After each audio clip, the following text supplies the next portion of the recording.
De Samuel, capítulo 17. Vamos voltar então para a nossa Bíblia ao Antigo Testamento, no segundo livro de Samuel, capítulo 17, para nós ouvirmos a voz de Deus no final deste capítulo, do versículo 24 ao versículo de número 29. Irmãos, eu farei a leitura então desse trecho da Santa Escritura e nós oraremos e então passaremos a exposição da palavra de Deus. Então ouçam a voz do Senhor, ouçam o que Deus diz. Quando a Bíblia é lida, Deus está falando conosco. Diz assim o Senhor: Davi chegou a Maanaim.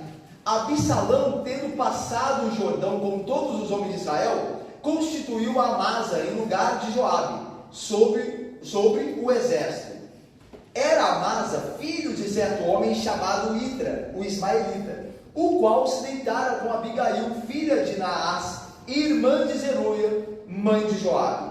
Israel, pois, e Absalão acamparam-se na terra de Gileade. Tendo Davi chegado a Maanaim, Sobi, filho de Naás, de Rabá, dos filhos de Amon, e Maquir, filho de Amiel, de Lodebar, e Barzilai, o Gileadita de Rogelim, tomaram camas, bacias e vasilhas de barro, trigo, cevada, farinha, grãos torrados, favas e lentilhas, também mel, coalhada, ovelhas e queijos de gado, e os trouxeram a Davi e a todo o povo que com ele estava para comerem, porque disseram: este povo do deserto está faminto, cansado e sedento. Então, a exposição, versículo 24 ao versículo de número 29. Vamos então orar e aí nós passamos a exposição da palavra do Senhor. Oremos. Ó Deus santo e bendito, Pai, nós agora lemos tua palavra e esperamos em Cristo Jesus sermos amparados por ti, abençoados por ti, no entender da tua palavra e no reconhecer e crer no amparo de Cristo a nós pecadores. Nós que não merecemos o teu cuidado, nós que não merecemos o teu amparo, fomos por ele alcançados por causa de Jesus Cristo. Então, ó Deus, abençoa-nos no entender do texto e como ele aponta para Jesus Cristo, e temos alegria, confiança e segurança neste amparo de Cristo Jesus a pecadores, a quem ele mesmo amou e salvou. Assim nós oramos, com o perdão dos nossos pecados, o fazemos. Amém. Meus irmãos, nós no capítulo 17, no início do capítulo 17, nós temos visto Davi na sua fuga de Absalão, correndo sério perigo. Nós temos visto que Davi, ele corre sério perigo, desde que ele soube que Absalão se levantara contra ele e tomara Jerusalém. E vocês se lembram que nós vimos anteriormente que Aitofel, um dos maiores sábios, se não o maior sábio de Jerusalém, do conselho da corte real, se juntou a Absalão, e Davi temia por isso, porque Aitofel era um grande conselheiro, era um grande estrategista militar, e então Davi está com seu povo cansado no deserto, e agora Absalão tem a companhia de Aitofel. E vocês se lembram que Davi fez uma oração a Deus quando soube que Aitofel estava e tinha se unido a Absalão. Davi diz: Senhor, transtorna o conselho de Aitofel. E no capítulo 17, como nós vimos alguns domingos atrás, Deus faz com que o conselho de Aitofel não fosse ouvido por Absalão. Pelo contrário, que Aitofel fosse desprezado por Absalão, e Absalão desse ouvidos a Uzai, um outro conselheiro que havia sido enviado por Davi como espião dele mesmo à corte de Absalão. Então Deus está mostrando ainda que, corrigindo Davi pelos seus pecados, Eliã, Marcelo, Emily, ainda que tudo que Davi esteja passando é uma correção de Deus pelo pecado dele com Betseba, lembra? Deus disse que ele levantaria a espada na casa de Davi contra ele por causa do pecado dele, lembra? Então tudo que ele está passando é por conta do pecado dele, é a correção do Senhor. Lembra? Todo pai que ama disciplina o seu filho. Todo pai que se preocupa com o caminho do seu filho, cedo disciplina, para que o filho não erre mais. para que o filho aprenda que erro traz dor.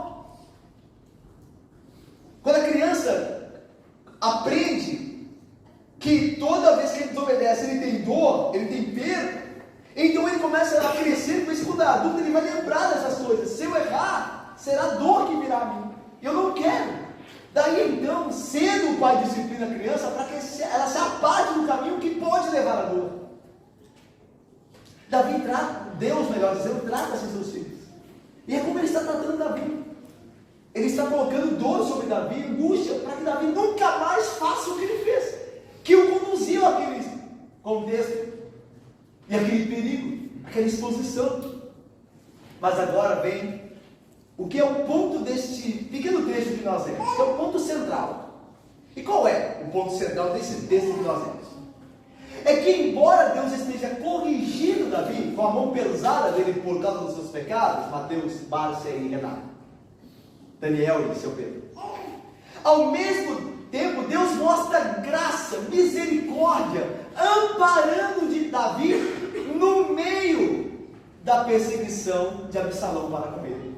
Então, ao mesmo tempo que Deus corrige Davi, ao mesmo tempo Deus usa da sua misericórdia com ele, não abandonando, embora ele merecia ser abandonado. E esse texto mostra o amparo de Deus para com Davi. Você viu aqui que homens lá da Transjordânia se reúnem para dar comida a Davi e aos homens que estavam com ele. Você veja o amparo. E quem providenciou isso? Deus providenciou isso. Então você vê que Deus, apesar de Davi merecer ficar desamparado pelos pecados dele, Deus não se esqueceu de Davi, porque Deus tem uma aliança de amor e fidelidade com Davi, mesmo Davi sendo um pecador. Assim como Deus tem uma aliança em Cristo de amor e fidelidade com você, mesmo você sendo um pecador. Mesmo você não merecendo o amparo de Deus, Deus não te deixará. Por quê? Porque Ele tem uma aliança em Cristo com você, de fidelidade, porque Ele deu uma palavra dele que não te deixará, e porque Ele amou você quando você ainda era um pecador, fazendo que Cristo pagasse o seu pecado. Então a verdade a Davi é uma verdade a nós também, que Cristo, mesmo quando nos corrige, jamais nos desamparará. Mesmo sendo nós pecadores, nós nunca seremos esquecidos por Deus. Deus nos ajudará sempre. Vamos ver como isso está em Davi nesse episódio? Davi está fugindo então, olha aí. Versículo de número 24 diz assim: Davi chegou a Maanaim. Meus irmãos, a geografia bíblica é uma coisa muito importante, tá? Às vezes nós vemos textos da Bíblia que falam de geografia, de lugares, genealogias que falam de pais e filhos. A gente acha que aquilo está ali, aquilo é muito chato de ler, porque que função tem isso aqui? Mas tem muito, sabia? Fala muito. O que quer dizer quando o texto, o narrador diz que Davi chegou a Maanaim? Por que o narrador fez essa seleção de informação? Por que ele editou isso aqui? Por que ele colocou que Davi chegou a Maanaim? Meus irmãos, Maanaim ficava ao leste da Transjordânia. Então Davi fugiu de Jerusalém para o norte, aí deu uma guinada para o leste, atravessou o Rio Jordão e encontrou-se em Maanaim, uma cidade ao nordeste do Jordão. Só que essa cidade tinha uma história interessante. Ela já havia aparecido no relato bíblico, nos livros de Samuel. Lá em Maanaim, o que aconteceu lá? Maanaim foi o QG, o quartel-general do filho de Saul, o opositor de Davi, chamado Isbosete. O texto, no capítulo 2 de 2 Samuel, nesse livro mesmo que nós estamos nele, diz que Abner, o capitão da guarda de Saul, tomou Isbosete, filho de Saul, e o colocou no trono, para fazer oposição a Davi, que havia sido ungido como rei de Israel no lugar de Saul.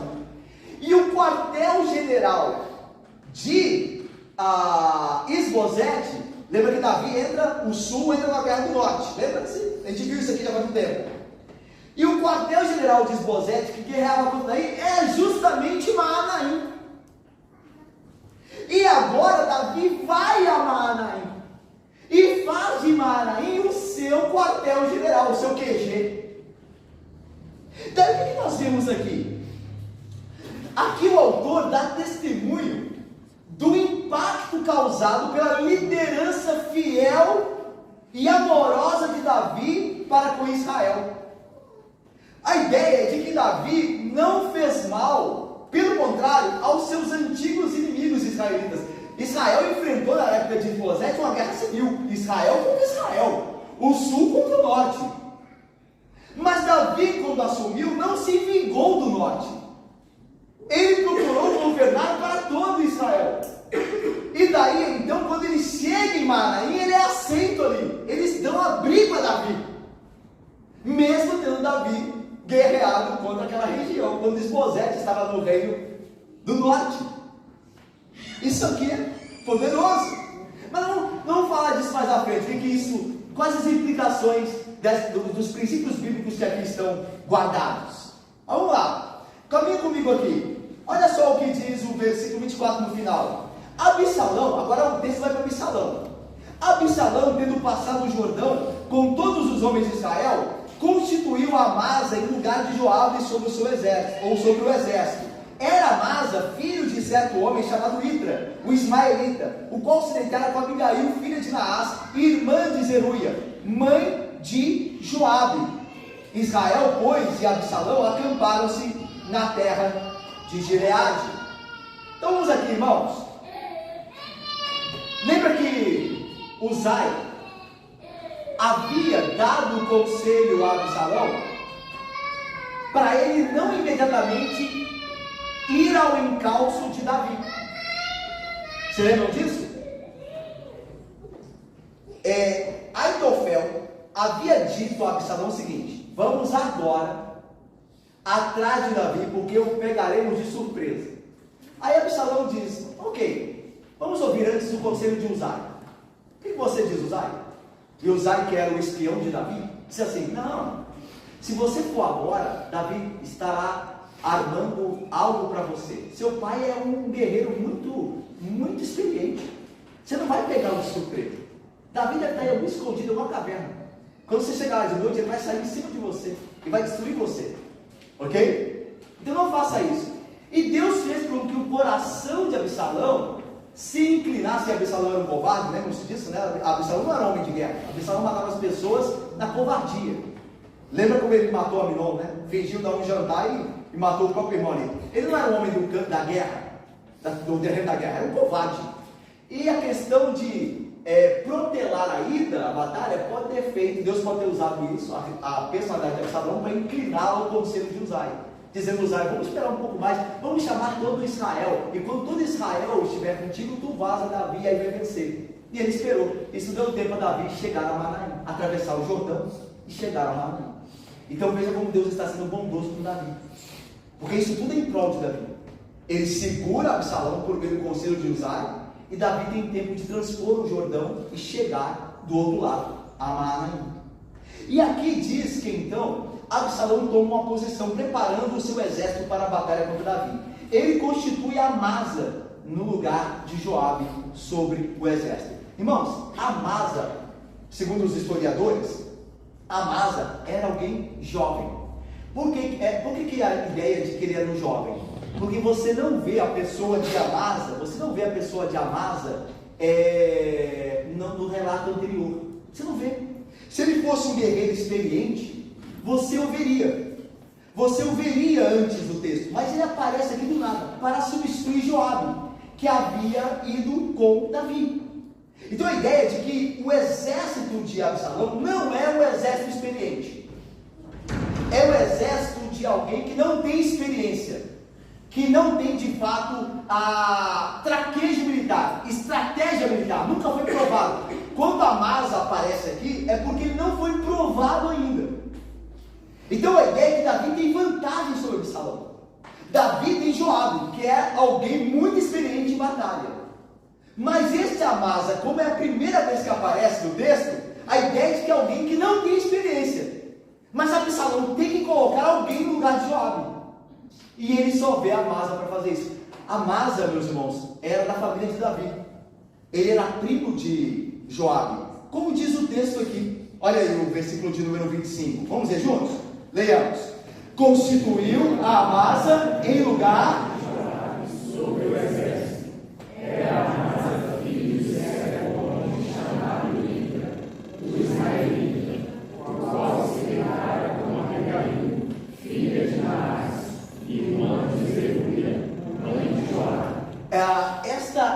Abigail não é aquela Abigail esposa de Nabal, ok? Lembra de Abigail? Com quem Davi se casou depois de Nabal ter morrido. Então, não é a mesma Abigail. Essa Abigail é irmã de Zeruia, que era meia-irmã de Davi. Então, esta Abigail é meia-irmã de Davi, junto com Zeruia. Então, daí, Amasa era parente de Davi e primo de Joabe, que também era parente de Davi. Então, está tudo em família aqui. Tanto que, quando Absalão morrer e Davi reassumir o trono, quem vai matar Absalão, nós sabemos sobre o texto bíblico, quem vai matar Absalão é Joabe, contra a vontade de Davi. Aí o que Davi vai fazer? Vai tirar Joabe da frente do exército dele e vai colocar este Amasa. Mesmo tendo este Amasa sendo colocado por Absalão na frente do exército dele. Porque Davi reconhece que ele fez isso por conta da pressão sobre ele. Aliás, ele estava lá e tinha que obedecer. Mas como era parente de Davi também, Davi não vê problema em estabelecê-lo como seu governante ou seu general do exército de Davi. Mas aqui está tudo em família. Aqui, Amasa é parente de Absalão, parente por consequência de Davi, que é pai de Absalão, e parente de Joabe, que Joabe é primo de Davi. Então estão todos aqui em família. Veja só que confusão é esta e que situação difícil. Mas veja mais, versículo de número 26. Israel, pois, e Absalão acamparam-se na terra de Gileade. Aqui a ideia de, então, meus irmãos, que o exército de Absalão aproxima-se da onde Davi está. Porque Gileade é Transjordânia. Lembra? Manaim é Transjordânia. E Manaim, essa cidade, ficava no território de Gileade. Então a ideia de que Absalão conseguiu progredir com seu exército a caminhada e agora está próximo de Davi. O que vai tornar os versículos 27 a 29 muito importantes. Vamos a eles? Olha só o versículo 27 a 29. Tendo Davi chegado a Manaim, que é próximo de Gileade, onde está acampado o exército de Absalão. Sob filho de Naás, de Rabá, dos filhos de Amon, e Maquir, filho de Amiel, de Lodebar, e Barzilai, o gileadita, de Rogelim, tomaram camas, bacias e vasilhas de barro, trigo, cevada, farinha, grãos torrados, favas e lentilhas, também mel, coalhada, ovelhas e queijos de gado, e os trouxeram a Davi e ao povo que com ele estava, para comerem, porque disseram, por que eles fizeram isso? Eles disseram, este povo no deserto está faminto, cansado e sedento. Então eles levaram camas, a ideia de camas, tipo de maca, para os cansados, para os fatigados. Então eles levaram cama, eles levaram comida, eles levaram bebida, eles levaram todas as provisões para Davi. Aliás, irmãos, vocês se lembram que Davi teve que sair às pressas de Jerusalém. Ele fica sabendo que Absalão está vindo, que ele começou uma revolta, ele junta o povo que tem ali, olha, fujamos agora. Então, tudo foi às pressas. Não teve tempo de Davi preparar, né, a questão logística para uma viagem no deserto, sem saber para onde ia. Foi tudo às pressas. Então, os homens de Davi, assim como Davi, estavam sem provimento, sem provisão. E agora Deus, mostrando o seu amparo, lembra-se da questão lá do início do nosso sermão? Mostrando o seu amparo, mesmo Davi sendo corrigido por Deus, Deus não abandonou, mesmo ele tendo pecado, Deus não abandonou, está dando provisão ao seu servo, ainda que ele fosse um pecador. Deus está com Davi, ele envia esses homens para dar apoio e trazer suprimentos a Davi, suprimentos esses tão necessários. Mas aí alguém pergunta o seguinte, quais foram as razões pelas quais esses homens, que são apresentados aí, sob Maquir e Barzilai, esses três homens, quais foram as razões pelas quais esses três homens se arriscaram em dar apoio a Davi durante esses tempos perigosos? Irmãos, vocês se lembram, vocês estão vendo aí no texto que Absalão é o rei. Não é Davi mais, Davi é fugitivo. E que Absalão está acampado perto da terra desses homens aqui. Esses lugares aqui que foram descritos, Rabá, Lodebar, Gileade, né, que Barzilai é o Gileadita, então é Gileade, são todos próximos da onde Absalão está. Ou seja, Se eles se unem a Davi, eles agora passam a ser inimigos de Absalão. O que levou esses homens a se unirem a Davi? Por que eles tomaram essa atitude? Num contexto tão perigoso para eles. Não era melhor eles ficarem de longe? Ó, não vamos nos envolver, não. Você briga suas lutas aí, negócio de família, cada um vê aí. Por que eles se envolveram e ajudaram Davi? Escolheram um lado. Bom, algumas razões para isso. A primeira é que um dos homens listados aqui é Maquir, de Lodebar. Olha aí, versículo número 27. Entre os homens, na segunda parte do versículo 27, diz: e Maquir, filho de Amiel, de Lodebar. Irmãos, Maquir já havia aparecido no relato de 2 Samuel. É importante conhecer a Bíblia toda bem, né? E a gente lê bastante, porque a gente vai lembrando dos pessoas. Esse nome aqui eu já ouvi. E aí você entende o que está por trás do texto. Então o texto tem um contexto. Maquir era o responsável em cuidar de Mefibosete, o filho aleijado de Jonatas. Maquir, ele é apresentado em 2 Samuel 9:4, alguns capítulos atrás do nosso. Quando Davi diz assim: sobrou alguém da família de Saul para que eu lhe faça bem? Aí o servo de Davi diz: sobrou, tem Mefibosete, filho de Jonatas, que é o aleijado. Aí Davi diz: onde ele está? Aí o homem responde, o servo de Davi: na casa de Maquir, em Lodebar. É este Maquir que vai ajudar Davi agora. Olha só que legal. Por que Maquir está fazendo isso? Você já pode começar a entender por quê. Porque certamente ele foi impactado com a misericórdia de Davi para com o descendente de Saul. Era para Davi chegar lá em Lodebar, tirar a espada e matar Mefibosete. Porque Mefibosete é filho de Saul. Ele pode um dia, mesmo aleijado, reivindicar o trono. Dizer que Davi usurpou o trono do pai dele. Mas Davi não faz isso. Ele chama Mefibosete para cuidar dele e trazê-lo para a corte e tratá-lo como filho de um rei. Aquilo para Maquir deve ter impressionado grandemente. Este homem é um homem misericordioso. Ele é um rei amável. Ele é um rei diferente. Porque ele poderia destruir a família de Saul. Porém, ele se lembrou da aliança com Jonatas, pai de Mefibosete. E trouxe Mefibosete, o levou, melhor dizendo, para a sua própria casa. Ele o tratou como filho. E agora, Maquir, constrangido pelo amor e fidelidade de Davi, está fazendo bem a Davi. Mas vamos lá. Tem outra informação aqui que nos mostra as razões pelas quais esses homens ajudaram Davi. Outra razão provável para o apoio dado a Davi foi a proximidade de Gileade, que era uma região montanhosa, né, como eu falei, da Transjordânia, no leste do Jordão. A proximidade de Gileade dos amonitas e dos amorreus, que Davi já havia derrotado em batalha. Tanto Rabá, olha aí, versículo 27, tendo chegado Davi a Manaim, Sobi, filho de Naás, de Rabá.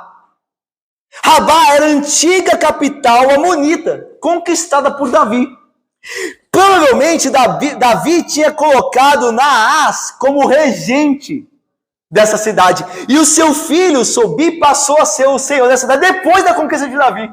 Então a ideia é o seguinte: Davi conquista aquela região dos amonitas e dos arameus e deixa que o povo de lá, depois da conquista dele, administre o local. E aquele povo passa a ser grato a Davi. Está vendo como Davi tinha uma administração bondosa? Como ele procurava paz? Como ele tratava bem os inimigos dele? Depois de conquistados, Davi dava certa liberdade aos seus inimigos. O que fazia com que os inimigos o admirassem também. E é por isso que agora esses inimigos querem e estão dispostos a ajudá-lo. Porque eles também foram ajudados e não foram destruídos quando Davi conquistou a região. Isso aqui é poderoso. A mesma coisa com respeito a Barzilai, que era o gileadita. Ele provavelmente se beneficiara com a destreza de Davi em pacificar a região, vencendo os arameus e os amonitas. E Gileade fora pacificado. Então, eles estão sendo gratos a Davi nessa ajuda, pelo que Davi outrora fez a eles. Pacificando a região e não destruindo os conquistados. Isso aqui é poderoso. Então são razões pelas quais esses homens agora decidem apoiar Davi, decidem entrar na guerra por causa de Davi, ou para o lado de Davi, colocando em risco suas próprias cidades. Mas eles não pensam duas vezes. Eles foram constrangidos, digamos assim, pelo amor de Davi. Todos os três. Pelos benefícios que Davi fez a eles, ou às casas deles. E agora eles retribuem isso ao ungido de Deus, ao rei que Deus estabeleceu. Irmãos, terminado o nosso texto aqui, eu vou passar algumas aplicações importantes. A primeira delas é a seguinte. Pode ser que esse texto aqui, a princípio, não traga muitos ensinos para nós, mas se nós olharmos bem, quanta coisa preciosa há aqui. A primeira coisa é o seguinte, a importância de se cultivar bons relacionamentos com os homens. Davi conquistava os homens nas suas campanhas de guerra, mas procurava tratar bem os conquistados. Davi fazia bem aos povos que ele conquistava. Ele não os oprimia, atenção irmãos, ele não os oprimia, ele tratava bem os conquistados. A ideia aqui é de uma boa liderança. Essa boa liderança é para o bem de todos, e assim cria laços estreitos de confiança e afeto. Então Davi mostra a importância de cultivar bons relacionamentos. Muitas vezes nós somos inclinados a desprezar pessoas que nós pensamos não precisamos contar com a ajuda delas. A tratar mal as pessoas que Deus colocou numa relação inferior com respeito a nós. Então é o patrão que despreza o empregado, é o pastor que é rude com a ovelha. Porque afinal, eu sou superior. Não importa o que a pessoa acha de mim, como é que vai tratar, se vai achar ruim ou não, é que se adequa. Geralmente os homens são assim, e geralmente na igreja nós vemos isso. Estou dizendo aqui na igreja. Em igrejas você vê isso. Pessoas que tratam os outros, às vezes é uma pessoa mais antiga na igreja, com relação a outra pessoa que está chegando. Ela está com desdém, desprezo. Ela que vem falar comigo, aliás, eu estou muito mais anos na igreja do que ela. Lembre-se que a vida dá voltas. E que você pode precisar das pessoas que você imaginava, nunca precisar delas. É o que está acontecendo com Davi aqui. Davi nunca imaginou que estaria onde estaria. Que o filho dele se levantaria contra ele. E agora ele tem que contar com a ajuda com homens distantes do reino dele. Homens que eram de povos que ele conquistou, mas ele tratou bem lá. E agora esses homens retribuem a bondade dele lá. Ele podia ter tratado com desprezo. Vocês são conquistados aí. Mas ele tratou com bondade. E agora esses homens estão retribuindo. Há uma poesia de um poeta cristão chamado Joia Júnior, que eu amo essa poesia. E eu vou lê-la para vocês aqui. A poesia chama-se Gangorra. Olha só. Diz o poeta: quando eu desço, você sobe. Quando eu subo, você desce. Lá fora dança a gangorra desde que o dia amanhece. Desce, sobe, sobe, desce. Num compasso sempre igual. No centro um ponto de apoio, pende a tábua horizontal. Há borrões de sol vermelho, na loira manhã sem parar. E a gangorra não descansa, sobe e desce sem parar. A gangorra é como a vida, nos movimentos que tece. Quando eu desço, você sobe. Quando eu subo, você desce. Você que ficou no alto, não deve de mim sorrir. Você terá que descer quando eu tiver que subir. A vida é assim, como a gangorra. Às vezes você está no alto e tem alguém lá embaixo. E as coisas mudam. Da maneira que você tratou as pessoas lá embaixo, agora você vai precisar delas quando elas estiverem lá em cima. É claro que nós somos bondosos com as pessoas, não é porque só precisamos delas. É porque Deus nos mandou ser bondosos. Mas eis aqui uma razão anexa poderosa. Quando te faltar vontade, de ser bondoso com as pessoas, o que nós devemos ter sempre, lembre-se disso, você pode precisar delas no futuro. Mas eu continuo. Devemos observar aqui nesse texto que vimos hoje à noite, o risco que os homens que ajudaram Davi, como nós falamos anteriormente, aceitaram em se juntar a ele e oferecer a ajuda tão extensa e desesperadamente necessária. Enquanto eles abasteciam Davi, Absalão estava recrutando o seu vasto exército e organizando perto de suas casas. Como nós vimos, Absalão estava lá já em Gileade, próximo da casa desses homens que decidiram ajudar Davi. Além do mais, eles fizeram isso pelos motivos que já vimos, mas acrescentado esses motivos, por que eles fizeram isso? Porque eles sabiam que estavam servindo ao ungido de Deus. Entre Absalão e Davi, eles escolheram Davi. Não só pelo que vimos, pela bondade de Davi com eles outrora, mas também porque Davi era o ungido de Deus. E eles não tiveram dúvida de que lado ficariam. Irmãos, o discípulo cristão está na mesma relação com o Senhor Jesus Cristo, o grande filho de Davi, o rei designado de Yahvé. Não importa, irmãos, quão pesado seja o ataque à autoridade e governo de Cristo. Não importa o quanto ele seja humilhado ou desprezado. Temos ordens para continuar confessando e apoiando os seus súditos. Nós estamos vivendo uma época que nós temos visto isso na esfera da política. Nós temos visto pessoas fiéis a um candidato, a outro, e sem agora emitir juízo de valor quando o que é justo e o que não é justo, porque há motivos justos e injustos. Sem entrar nisso, a ideia é que esses homens optaram por uma fidelidade a quem, no entendimento dele, lhes fez bem. Quanto mais nós deveríamos fazer isso com relação a Cristo. Quanto mais nós. O povo não tem vergonha de se reunir e gritar o nome daquele em quem confiam.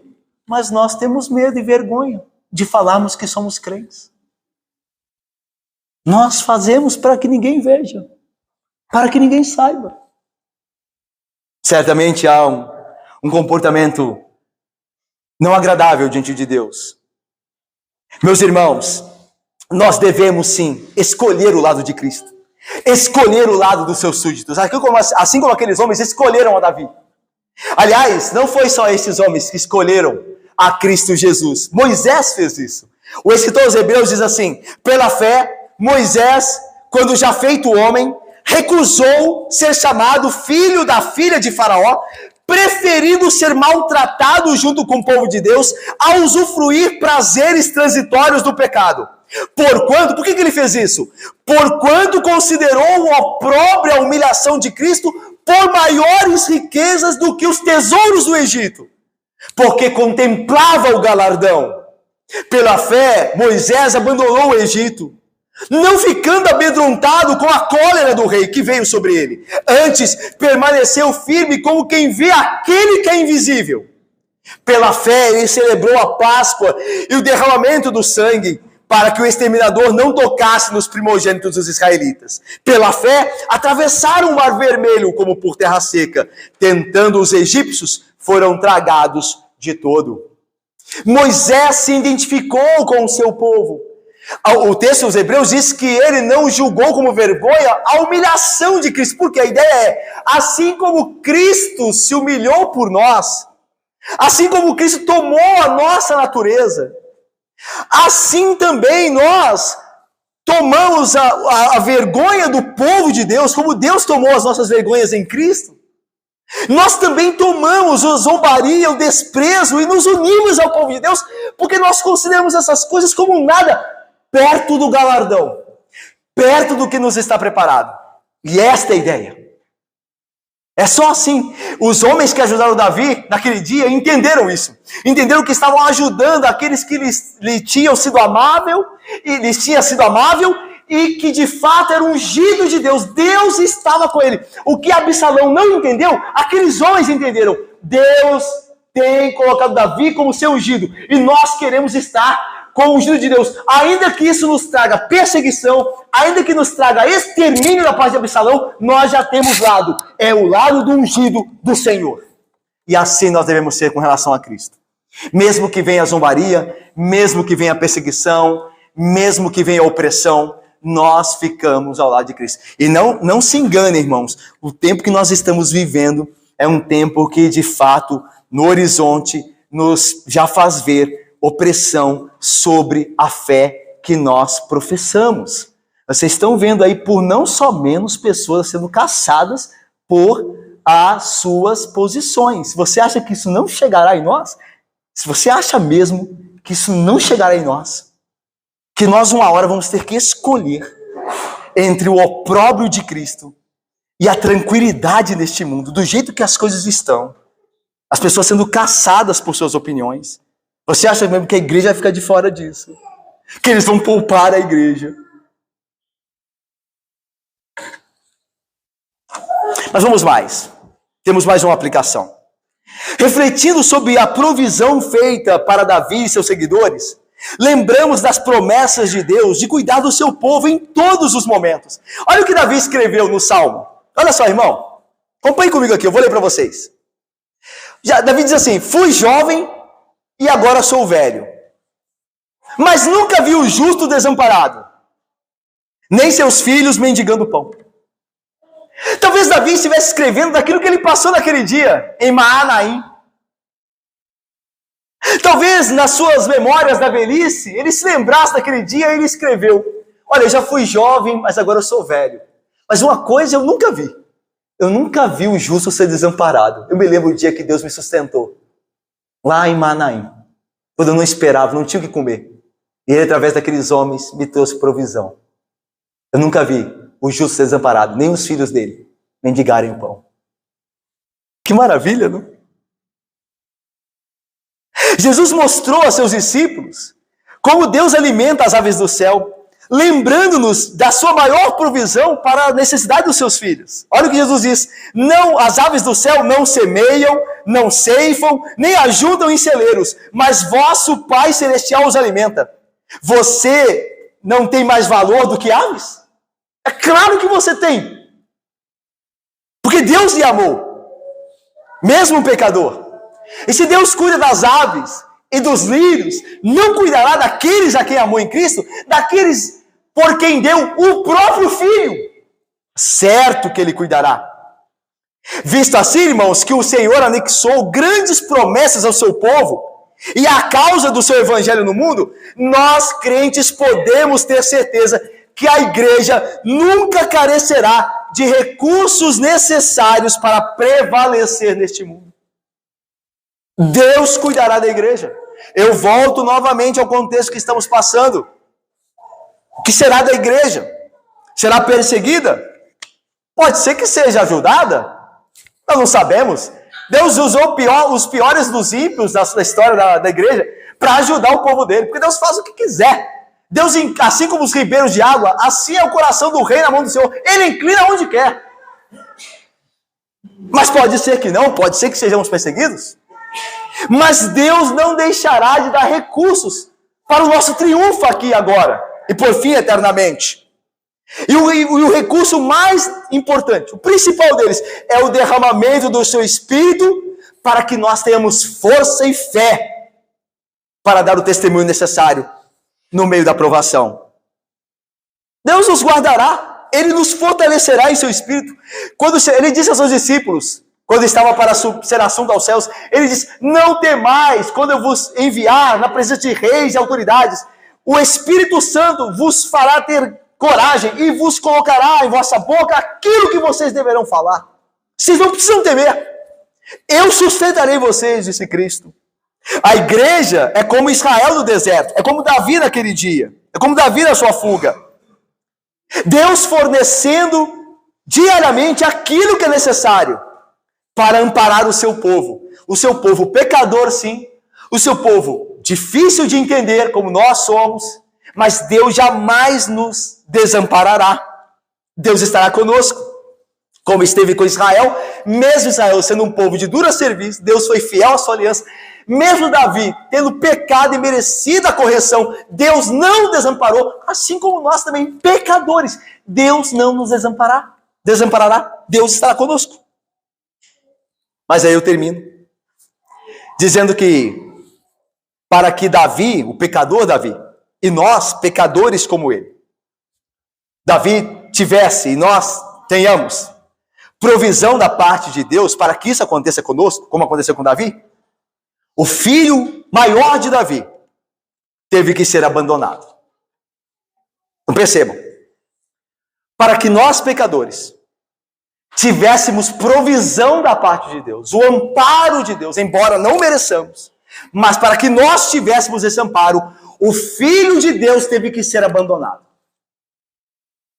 E aí eu me lembro aqui do texto bíblico, quando, lá no Evangelho de Mateus, Jesus no Getsemane, quando a turba de malfeitores chegam ali para colocar as mãos nele, levá-lo a um tribunal realizado à noite, às escuras, injusto para julgá-lo.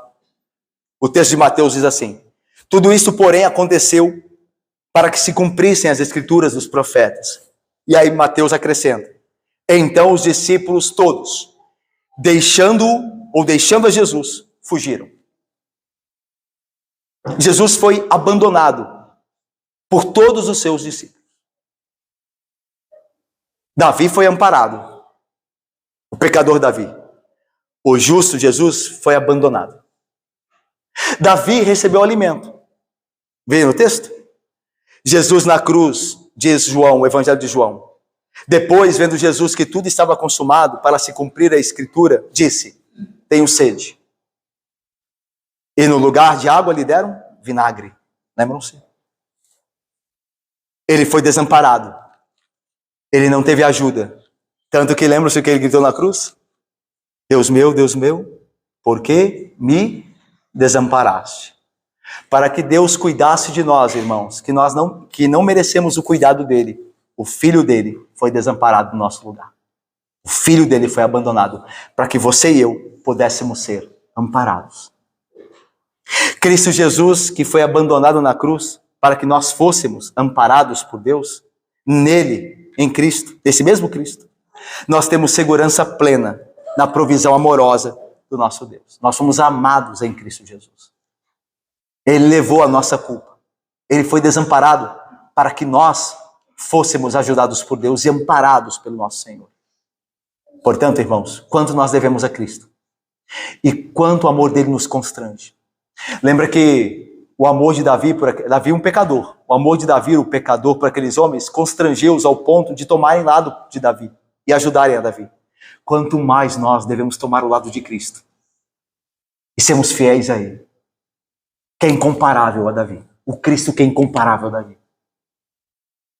Por isso, eu termino lembrando que diz lá no início do sermão, que ainda que sejamos pecadores, Deus não nos desampara jamais.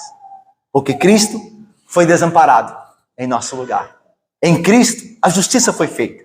Agora Deus pode cuidar de nós, pode nos amparar, pode ser o nosso Deus. Ele jamais nos abandonará por causa de Cristo Jesus, do que Ele fez por nós, do que Ele sofreu em nosso lugar. Daí Paulo então escreveu o seguinte, o apóstolo: que diremos, pois, à vista dessas coisas, do que Cristo fez por nós em nosso lugar? Se Deus agora é por nós, em Cristo, quem será contra nós? Será governo? É governo? É governo anticristão? Isso não quer dizer que nós não podemos sofrer e nem que nós não venhamos a sofrer. Mas a igreja vai prevalecer. E a igreja não tem a ver comigo, o pastor Paulo, nem com você. A igreja é maior do que nós. Então pode ser que eu pessoalmente sofra, que você também pessoalmente sofra perseguição, que como cristãos estão em outras partes do mundo sendo mortos, pode acontecer conosco também. Perseguidos, presos, o que seja. Mas a igreja, como povo de Deus, será sustentada lá na prisão e fora dela. Daí, quem pode ir contra nós? Quem pode tirar da igreja o galardão que Cristo de fato conquistou para ela? Quem pode impedir a volta de Cristo gloriosa, quando os reis da terra se ajoelharão e todos confessarão que Cristo é o Senhor para a glória de Deus Pai? Quem pode impedir essas coisas? Quem pode ser contra essas coisas? São os governos humanos? É a fraqueza do homem? É a velhice que ameaça alguém que ganhou uma eleição, que já não sabe se tem muito tempo? Essas coisas podem impedir? o plano de Deus e o triunfo da igreja? Os homens que tentaram morreram, foram sepultados. O comunismo e o socialismo que se levantou contra a igreja, verdadeiramente igreja. Esses tiranos estão mortos. E a igreja permanece. Ela sempre permanecerá, mesmo que perseguida e oprimida. Como Davi, mesmo que perseguido e oprimido, o Senhor o susteve, o Senhor o amparou, o Senhor não o abandonou, assim como não nos abandonará, não porque nós não merecemos, mas por causa de Cristo, que foi abandonado em nosso lugar. Daí Paulo continua: aquele que não poupou o seu próprio filho, antes por todos nós o entregou, porventura não nos dará graciosamente, não porque nós merecemos, mas graciosamente com ele, todas as coisas. Quem tentará acusação contra os eleitos de Deus? É Deus quem os justifica. Quem os condenará? É Cristo Jesus que morreu, ou antes, quem ressuscitou, o qual está à direita de Deus e também intercede por nós. Quem nos separará do amor de Cristo? Será tribulação, ou angústia, ou perseguição, ou fome, ou nudez, ou perigo, ou espada, ou governos anticristãos, a ideia de espada, porque carrega a espada. Como está escrito, por amor de ti, somos entregues à morte o dia todo. Nós já estamos morrendo, irmãos. O homem não pode fazer nada conosco. Nós já estamos morrendo para o pecado, para esta vida. Nós já estamos morrendo. Nossa vida é a futura. Nós morremos para esse mundo. O que o homem pode fazer conosco? Nós já estamos mortos para esse mundo. Nós ansiamos pela vida eterna, ou pelo menos deveríamos fazê-lo. Como está escrito, por amor de ti somos entregues à morte o dia todo. Fomos considerados como ovelhas para o matadouro. Em todas essas coisas, porém, somos mais do que vencedores por meio daquele que nos amou. Porque eu estou bem certo que nem a morte, nem a vida, nem os anjos, nem os principados, nem as coisas do presente agora, nem as do porvir, nem poderes, nem magistrados, nem altura, nem profundidade, nem qualquer outra criatura poderá separar-nos do amor de Deus que está em Cristo Jesus, nosso Senhor. Amém, irmãos.